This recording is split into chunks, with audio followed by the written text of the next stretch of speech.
बड़ा तालाब यानी कि भोज वेटलैंड में भदभदा ब्रिज के पास दाई और बाई तरफ लगातार हो रहे अतिक्रमण को लेकर 8 सितंबर को स्टूडेंट आर्य श्रीवास्तव ने एनजीटी की सेंट्रल जोन बेंच में याचिका दायर की है। जुडिशियल मेंबर श्रीयो कुमार और एक्सपर्ट मेंबर एसएस ग्रेब्राल की बेंच ने वीडियो कॉन्फ्रेंसिंग के जरिए सुनवाई की है और बेंच ने इस मामले को गंभीरता से लेते हुए नगर निगम भोपाल, कलेक्टर भोपाल और एमपी प्रदूषण नियंत्रण board, state wetland authority, EPCO और एमओईएफ को नोटिस जारी किया है। भोपाल की लाइफलाइन को बचाने की आर्य श्रीवास्तव का ये प्रयास बेहद सराहनीय है। आर्या से बात की अनादि टीवी के विशेष संवाददाता वैभव गुप्ता ने। आमतौर पर 12वीं पास जब कोई करता है और तो यही सोचता है कि अब हमको आगे किस तरह से कैरियर बनाने हैं। ऐसे बहुत से कम यंगस्टर्स होते हैं जो प्रकृति के बारे में भी सोचते हैं। आर्या श्रीवास्तव ने अभी कुछ दिन पहले ही 12th की परीक्षा दी है और अब कानून की पढ़ाई वो करना चाहती हैं। और भोपाल के बड़े तालाब मतलब 11वीं सदी का जो मध्य भारत का सबसे बड़ा एक तरह से हम कह सकते हैं कि तालाब है, उसको बचाने की मुहिम आर्या कर रही हैं। तो सीधे आर्या से ही जान लेते हैं, सोचते नहीं है इस एज में यंगस्टर्स प्रकृति के बारे में, आप सोच रही हो कैसे? तो मेरे फादर एक एनवायरमेंटल लॉयर हैं, तो मैंने बचपन से उनको इन्हीं सब चीज़ों पे काम करते हुए देखा है।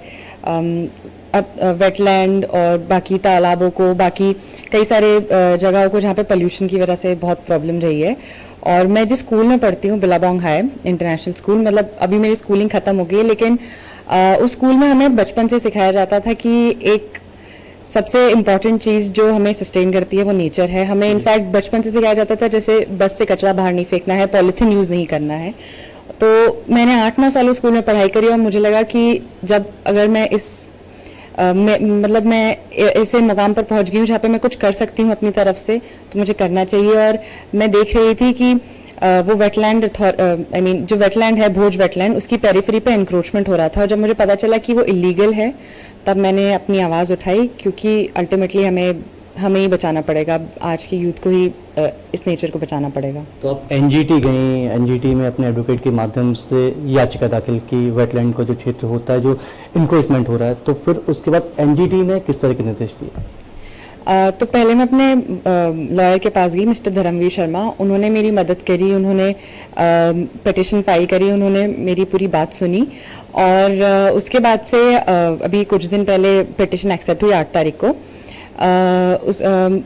जो एनजीटी है उन्होंने 6 हफ्ते का टाइम दिया है भारत सरकार को, स्टेट वेटलैंड अथॉरिटी को और नेशनल वेटलैंड अथॉरिटी को अपना रिप्लाई फाइल करने के लिए। तो अगली सुनवाई अब 1 दिसंबर को है। तो आर्या, कोर्ट ने तो जवाब मांग लिया है, अब कब तक आप इस मुहिम में लगी रहेंगी? जब तक कुछ ना कुछ नतीजा नहीं निकल आता। मैं ये नहीं चाहती कि वहाँ के लोगों को बेघर कर दिया जाए। मैं चाहती हूँ कि जिन्होंने भी अपना घर बनाया है, क्योंकि मैं ये नहीं मान सकती कि इंडिया जैसे देश में जहाँ पर इलिटरेसी की बहुत ज़्यादा रेट है, इतने ज़्यादा लोग लिटरेट नहीं होते। और उसके लिए वो लोग नहीं, एक्चुअली हमारे सरकार और हमारे लीडर्स ही हैं जिन्हें जिम्मेदार होना चाहिए। अब आप लॉ की तैयारी कर रही हैं, एंट्रेंस एग्जाम भी आपको देना है, तो जब आगे बढ़ेंगी, जब एक अच्छा एडवोकेट या जो आप बनना चाहती बन जाएंगी, तो प्रकृति के लिए कैसे काम करेंगी?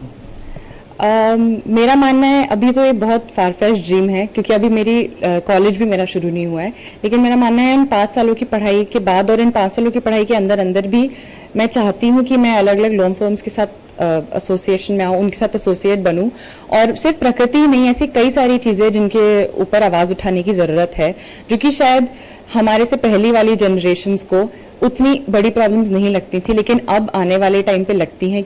ऑफकोर्स टाइम बदल रहा है, जेंडर डिस्क्रिमिनेशन की बात हो जाए, रेसिज्म की बात हो जाए, कई सारी ऐसी चीज़ें जिन पर आवाज़ उठाना है। तो जब मैं खुद से as a lawyer petition file कर सकूंगी, मैं ज़रूर इन सब चीज़ों के बारे में बोलूँगी। ये तो थी हमारे साथ आर्या श्रीवास्तव, जिन्होंने बताया कि यंगस्टर्स अगर चाहे तो सब कुछ कर सकता है। उन्होंने शुरुआत की है, एनजीटी में एक पिटीशन दाखिल की है, जिसके माध्यम से अब जिम्मेदारों को जवाब देना होगा कि उन्होंने बड़े तालाब को बचाने के लिए आखिर क्या काम किया और कहाँ पर चूक हुई। जल्दी वो जवाब देंगे। इसके बाद आर्या अपने अगले कदम की तैयारी करेंगी। कैमरा पर्सन इरफान के साथ वैभव गुप्ता, अनादि टीवी, भोपाल।